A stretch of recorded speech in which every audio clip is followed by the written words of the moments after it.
There are shows that end. And then there are shows that simply refuse to. Fawlty Towers stopped filming in 1979. The cameras went dark. The hotel lobby set was dismantled. The cast went their separate ways. John Cleese walked away from something he had poured a decade of his life into and quietly said he was done. And by every reasonable measure of how television works, that should have been the end of it. Except it wasn't. Because what happened to Fawlty Towers after it ended is, in some ways, even more remarkable than what happened while it was being made. The show didn't just survive its own conclusion. It grew. It spread.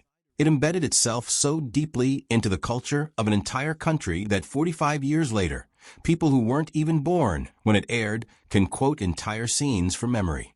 And the arguments it started, the ones about what comedy is allowed to say, about who gets to laugh and at whose expense, those arguments are louder now than they have ever been. This is the story of what happened after the doors of Fawlty Towers closed. And it is every bit as strange, as funny, and as unexpectedly moving as anything that happened inside them. To understand what made Fawlty Towers so impossible to kill, you have to understand what it was really about underneath all the shouting and the slamming doors and the increasingly desperate lies. On the surface, it was a sitcom set in a badly managed hotel in Turkey. A pompous, anxious man making terrible decisions in real time while his wife regarded him with barely concealed contempt. A Spanish waiter understanding approximately nothing. A sensible young woman trying to hold everything together with no tools and no authority and absolutely no reason to stay except that she was, at heart, a far better person than any of the chaos around her deserved. That was the surface. But underneath it, Fawlty Towers was doing something that British comedy had never quite managed to do with such surgical precision before. It was performing a dissection. Basil Fawlty was not simply a rude man. He was a very specific kind of English failure. The kind who genuinely believed, with total and unshakable conviction, that he deserved better than what he had, that his talent was obvious, and the world had simply failed to recognize it, that the guests who frustrated him were beneath him, that his wife, who managed him, was unworthy of him, that if only the right people would look, they would see what he really was. And what they saw every week in excruciating and hilarious detail was a man being undone by exactly that belief. John Cleese understood something fundamental about human nature that most comedy writers of his era hadn't quite articulated yet. That the gap between who we think we are and who we actually are is not just a source of embarrassment. It is a source of infinite, renewable, operatically escalating chaos. And if you find the right character standing in that gap, the right person whose delusion is specific enough to be recognizable and large enough to be catastrophic, you have not just a joke. You have a machine. Basil Fawlty was that machine. And once Cleese and Connie Booth had built him, he ran on his own. The decision to stop after 12 episodes was not an accident, and it was not defeat. Cleese has been asked about it hundreds of times across decades of interviews, and his answer has always been essentially the same. He didn't want to repeat himself. He didn't want to watch the show slowly become a parody of itself, the way he had seen happen to other beloved British comedies that ran a season too long and left audiences watching something that looked like the original, but had lost whatever had made it live. He had seen it happen. He refused to let it happen to this. It was an almost brutally disciplined decision for a man who was watching his creation become one of the most beloved things in the country. To look at something that audiences couldn't get enough of and say, no, we are done. Not because we've run out of ideas, but because we refuse to produce lesser ones. There is a particular kind of courage in that. Not the courage of the person who pushes through hardship to keep going. The other kind. The courage of the person who stops when stopping is the harder thing to do. And that restraint, that almost architectural precision about when to end, turned out to be one of the most important decisions in the history of British television. Because it meant that Fawlty Towers never had a bad season. It never had the episode where you could see the writers were tired. It never had the moment where a character did something out of character because the plot demanded it. Every single one of those 12 episodes is working at full power. And that is extraordinarily rare. So rare, in fact, that when academics and critics and comedy writers sit down to study the show, one of the first things they point to is not a specific joke or a specific scene. It is the shape of the whole thing. 12 episodes that feel not like the beginning of something that was cut short, but like exactly as much as there was ever supposed to be. The years after Fawlty Towers ended were strange ones for everyone involved. John Cleese moved through the 1980s with the same relentless energy he had always had, writing and performing and arguing and never quite being still. He made films. He wrote books. He built a career outside of Fawlty Towers that by any normal measure would have been the central achievement of a person's life. And yet everywhere he went, in every interview, at every public appearance, the hotel followed him. People didn't want to talk about what he was doing now. They wanted to talk about Basil. They wanted to know if he missed it. They wanted to know if it would ever come back. He answered with patience that occasionally flickered into something closer to exasperation. He said what he always said, that the show was finished, that going back would risk exactly the thing he had worked to avoid, that some things are best loved precisely because they ended before they could disappoint you. Connie Booth had made a more complete exit. She had stepped away from the entertainment industry with a quiet decisiveness that suited her entirely. The woman who had co-written some of the finest half-hours of comedy British television had ever produced went and built a completely different life as a psychotherapist. If there is something almost poetic about that, something fitting about a person who spent years dissecting human delusion and anxiety through comedy, deciding to spend the next phase of life helping people navigate delusion and anxiety in a more direct way, then perhaps it is because Booth was always the most clear-eyed person in the room. The one who saw what was actually happening, even when everyone around her had lost a thread. Prunella Scales built a career that stretched well beyond Sybil Fawlty, though Sybil never quite let her go. The precision she brought to that character, the way she could communicate entire volumes of weary intelligence in a single look at her husband's latest catastrophe, became one of the most studied performances in British comic acting. Directors wanted her. Writers wanted to write for her. And audiences, whenever they saw her face on screen, felt a specific and involuntary warmth that was entirely Sybil's doing. Andrew Sachs continued working with the same generosity and commitment that had defined his entire time on the show.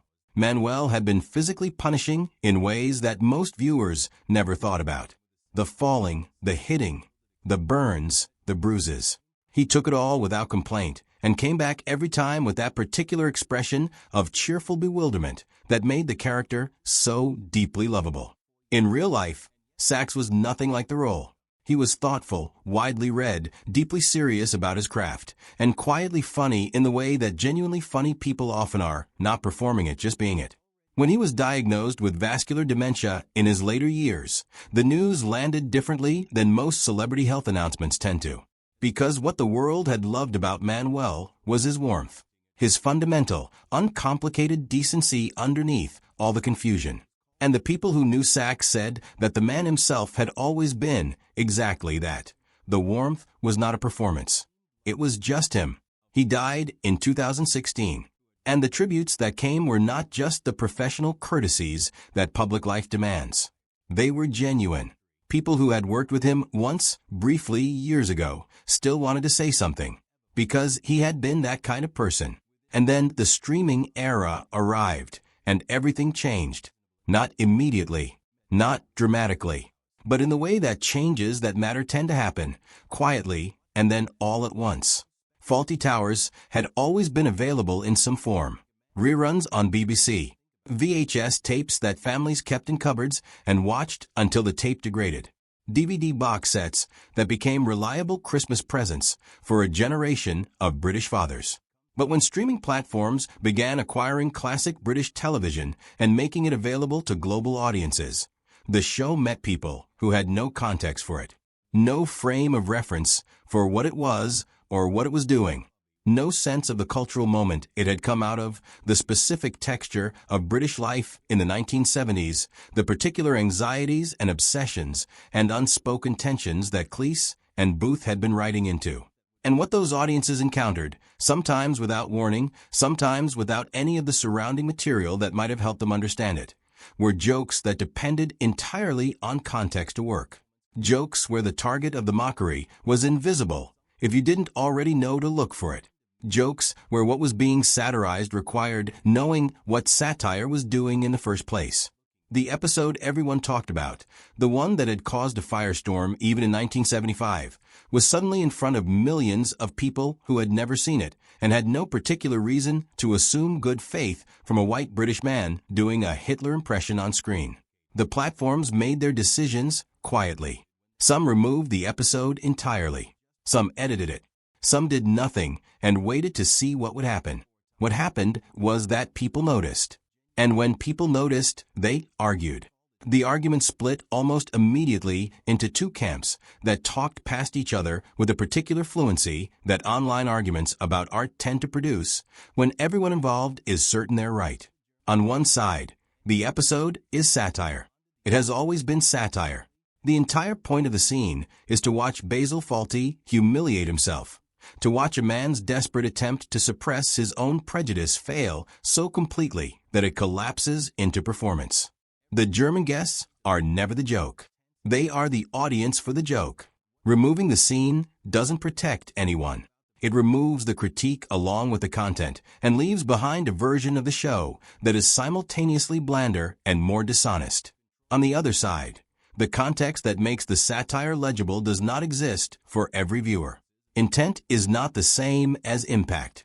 A scene that requires explanation to be understood correctly has already lost something.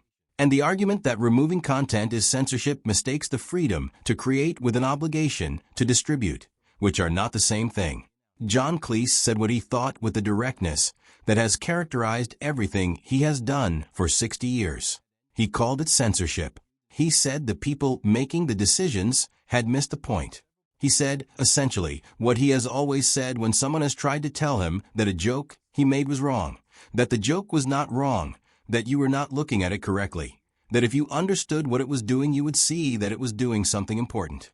He is not, in this, a disinterested party. He made the thing. He has reasons beyond principle to defend it.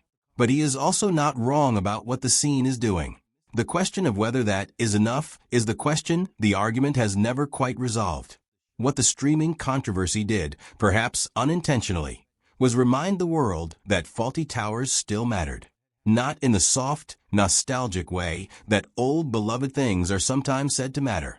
Not in the way that means this was important once and we should remember it fondly. In the active, contested, genuinely contentious way that means this is still doing something that makes people uncomfortable.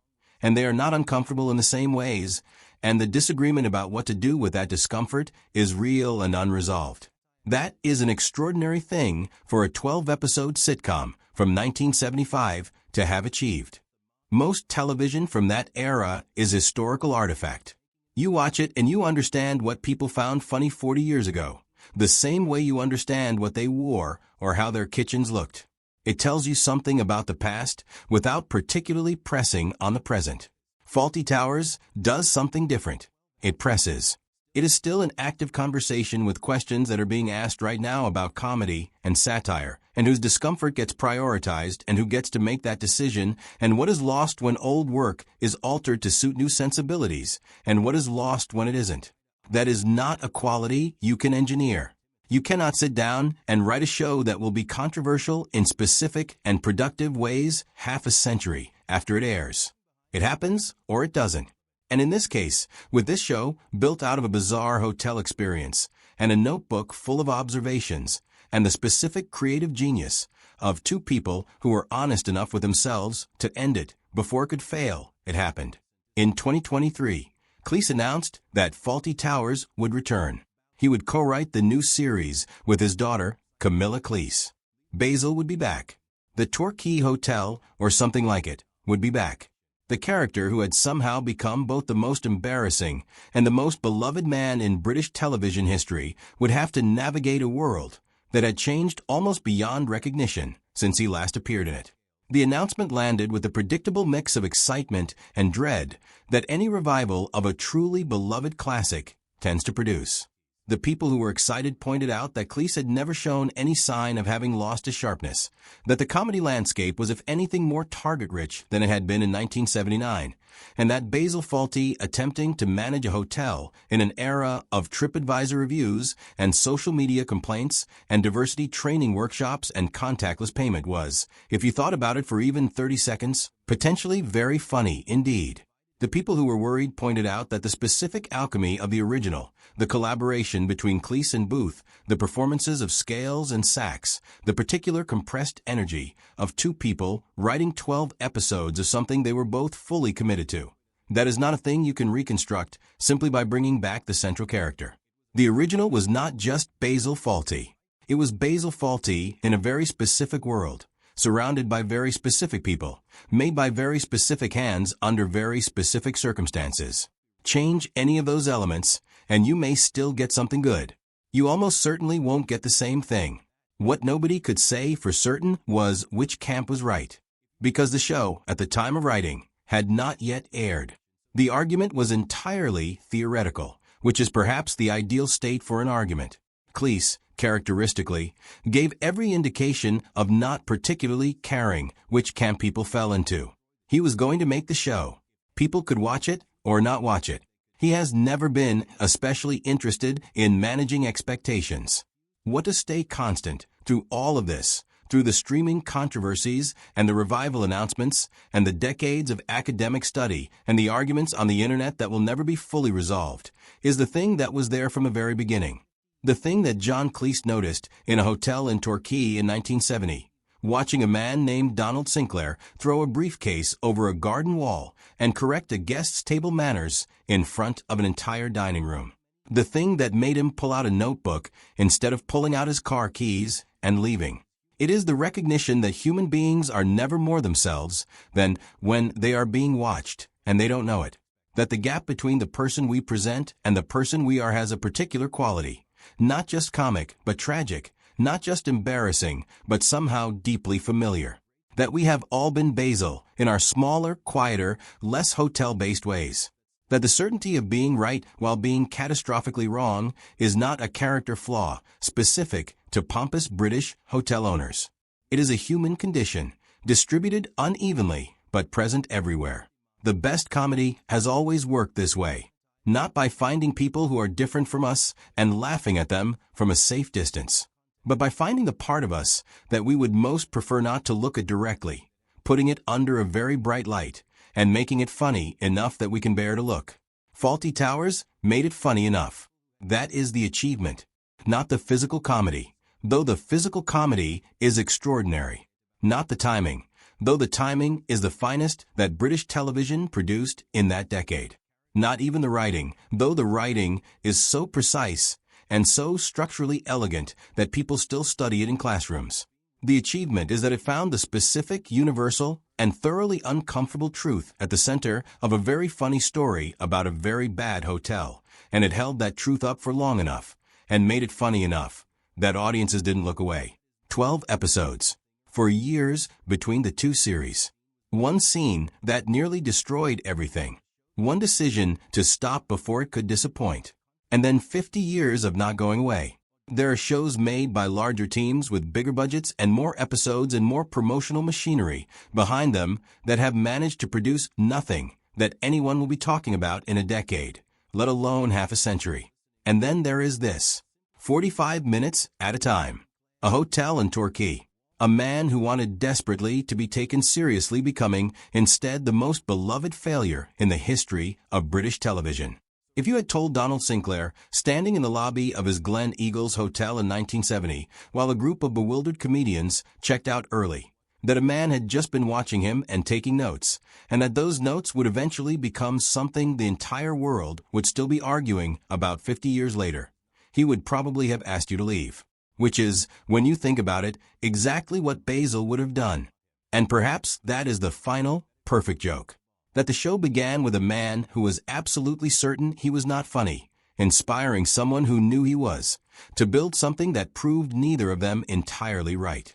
If you made it to the end of this one, you already know what to do. Hit subscribe, leave a comment below, and tell us what you think should be part of Basil's world when he comes back. because that argument, at least, is one that might actually get answered.